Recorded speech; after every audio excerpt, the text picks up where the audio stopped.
And welcome back to Frankly Speaking. I'm your host, Frank. Okay, well, the conservatives are at it again. They're losing everywhere right now.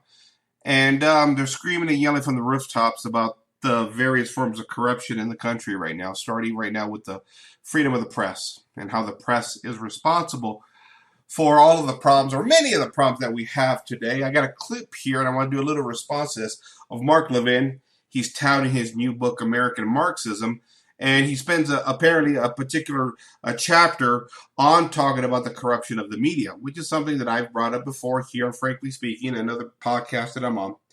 And the fundamental problems of free speech in and of itself, in sort of this way that the classical liberals have presented throughout the ages, this concept of the American founding principles of freedoms. Remember, we Catholics have always said that truth and error cannot coexist, that you have to have fundamental principles of truth at the top of civilization in order for society itself to govern itself.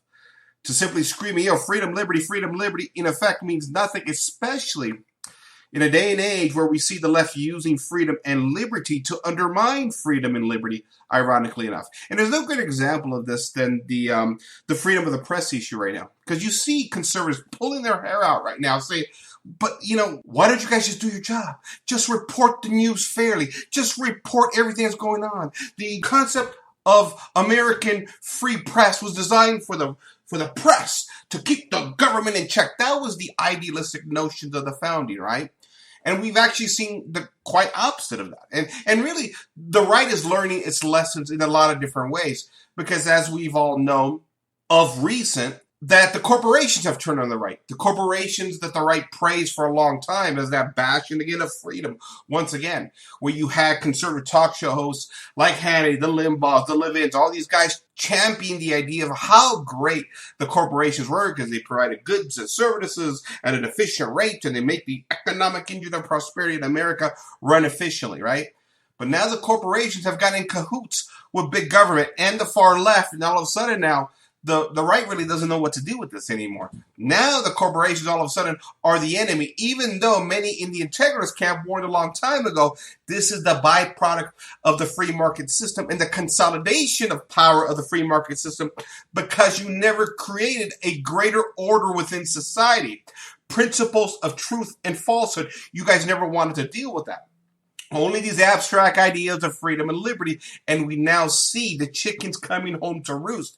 And there's really not a greater example of this than the issue of the free press and how the free press now has entangled itself and tied itself to big government. And the only thing the conservatives can do is, thump the Constitution. This is not the way it's supposed to be. This is not the way it's supposed to be. This is not the way it's supposed to be. But it is this way.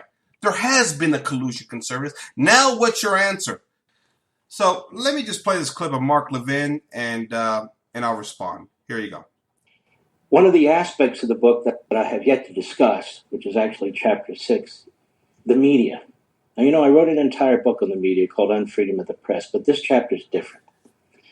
And it's very important because if we had a media in this country, there are a few exceptions, but a few exceptions. If we had a media in this country that were honest, that were actually reporting news, we wouldn't be in the situation we are today with what's going on in our classrooms, what's going on our borders, how the Democrat Party is trying to monopolize our politics and crush all comers, how big tech is trying to silence people with different opinions, the war on free speech, the war on academic freedom, and on and on and on. We'd have a real media that was trying to protect the republic and protect our principles. That's the purpose of the First Amendment and a free press, not to create propagandists who support the ideology of these spawned American Marxist movements that I write about in the book. Well, Mark, I think this is exactly how it was supposed to work out, where secular institutions would become entities unto themselves and collude with whatever perceived power base there was in order for the press to acquire its own power or to use its own freedom and liberty to find its own benefits within civilization. And for whatever reason, the free press of America has decided to collude with the left.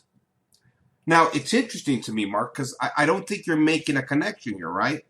America being a bastion of liberalism, granted, classical liberalism, but still a form of liberalism.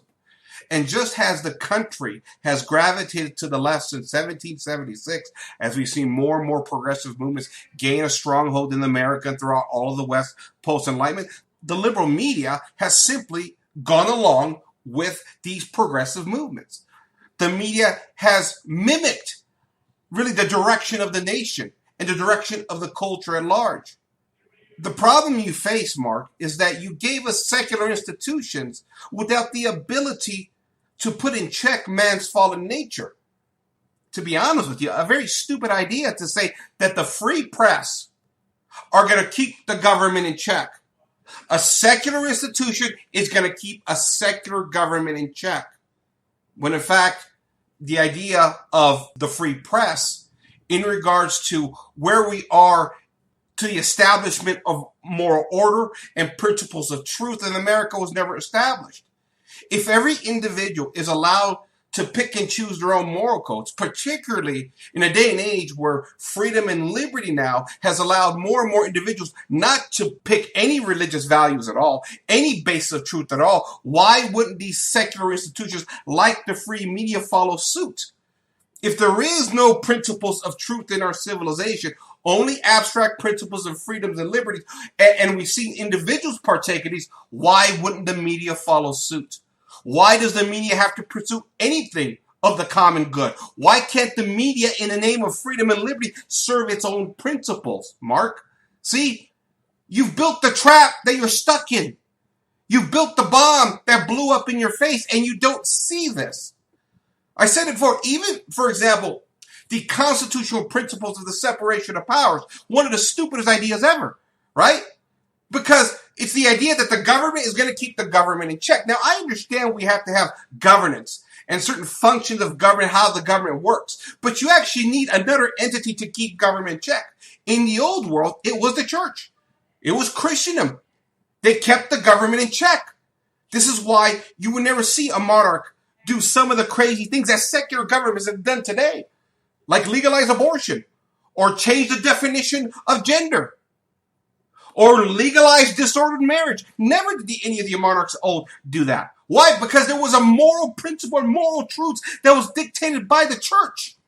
Once you break down these moral principles, everything collapses after that. Not only just individuals, not only just families, but even institutions that you believe are supposed to be the fact checkers of our civilization, right? Once error and sin enters into the hearts and minds of individuals, and those individuals disperse themselves within the greater institutions of society, whether it's the press, whether it's government, whether it's corporations, whether it's the educational system, whether it's the military, guess what? Those people bring their false ideas and their sins into those institutions because you never wanted to condemn sin in the first place. You never wanted to honor the original covenant of God in the first place. And now all these institutions have been infiltrated by far left-wing Marxists, and you're shocked and you're surprised and you're wondering what the hell went wrong here? Really, Mark? You're stunned by this now all of a sudden? This is the bottom line. When you start a nation, and when the only moral principles you established at the foundation of this nation was, you do you, I do me, and as long as we don't cross each other's property lines, we don't shoot each other. When that's the only moral principle, human civilization, human beings have much more intricate understanding or relations within the greater society of how we interact with one another. Do you think it's ironic that we've had the complete moral breakdown of our civilization since the Enlightenment? I challenge you, Mark. Show me one nation that has embraced Enlightenment principles that hasn't collapsed to this far left Marxist movement that you're now complaining about. Because the Marxists have used your freedom and your liberty to import every vice there is, to take advantage of this fallen nature that you guys have no idea how to control anymore. Because that used to be the prerogative of the church, right, Mark? It was the sacraments. It was the mass. It was the church. It was the authority. Hierarchical church that Jesus Christ established, that gave us order of civilization, that helped build this civilization and gave it pretty good moral order despite the propaganda. And it's so ironic, Mark, that you talk about the Marxist propagandists. How about the classical liberal propagandists that malign the old world?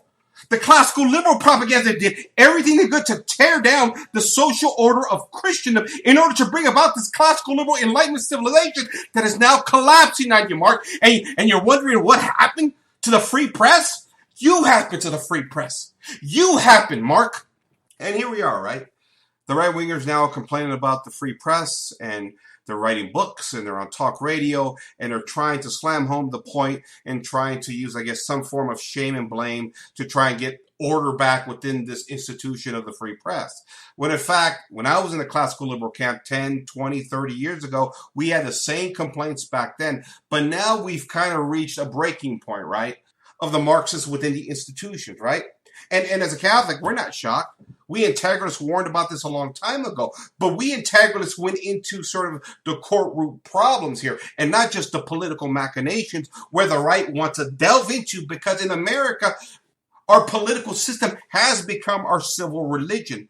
We've replaced true religion, the social kingship of Jesus Christ, with American politics, right? Because it's American politics that now determines our morality, right? I mean, think about it. Think about it. Look at all the big decisions that come down the pipe just the past 50, 60 years, from abortion to disordered marriage, contraception, pornography, you name it. Who decides these things? It's secular institutions. It's either the legislative process in the American government, or the Supreme Court in the American government, or the presidency to a certain capacity in the American government. And all these moral issues in the old world for thousands of years, where, guess what, morality was much more healthier, where civilization was much more healthier, these were prerogatives of the church. It was the church that determined morality, not the will of the people, not a show of hands, and definitely not secular courts and secular institutions like the government. And now that we've gone down this path of secularism, and these secular institutions have to come in and sort of regulate how we all interact with one another within this human civilization, they've gone to the far left. You know why? Because the far left, it's where secular institutions want us to go. It's where the forces of darkness want us to go. But the irony here is the classical liberals launched this. It's the people like the Levins and the Hannitys and their love for secular post-Enlightenment thinkers have gotten us to this point, because it was the classical liberal thinkers that broke us away from Holy Mother Church. Well, I was starting the Protestant Reformation, but, that's another show right there. Mark, we're here because of your ideas, and now you're complaining. These are your failures. You guys on the right, and I'm just going to, listen, I won't go all the way back to the past, even though we probably should. I'm just going to keep this short. It's been you guys like Levin and Hannity and Limbaugh. Okay, all you guys on the right been on the air for 30 years. And what has America done? What good have you guys served other than waving pom-poms for a losing team? This has all happened under your watch. The collapse of America into the hands of Marxists has happened under your watch, under your stewardship. You have failed. You and all the other right-wingers. You guys have done nothing to stop this. It doesn't matter how many books you write, how many talk show host hours you have, how many newspapers, how many public guest appearances you make, how many speeches at university. The country perpetually goes to the left. But one thing is for certain, you guys on the right are making a good living selling this stuff, aren't you? While the country goes to the left. Let me ask you, do you really hate liberalism? Or are you guys just the gatekeepers now at this point because it's convenient for you personally? In the land of liberty, you sure have found your liberty to live a good life, haven't you, Mark? You guys have dropped the ball. You guys ousted Christ as king. You guys ousted the moral truths of our ancestors and the 2,000-year analogy of the faith. The revolutions of the Masons failed. And until you guys realize this, you guys are going to continue to lose. And no matter how many books you write, it's not going to change the trajectory of a nation falling off a cliff because of the very principles that you have championed, Mark. Terrible, Mark. Terrible. We're all suffering because of people like you. And I don't know if you're just stupid or if you're just being dishonest because you're a gatekeeper at this point. I really don't. This is Frank signing off for Frankly Speaking. Good night, everybody.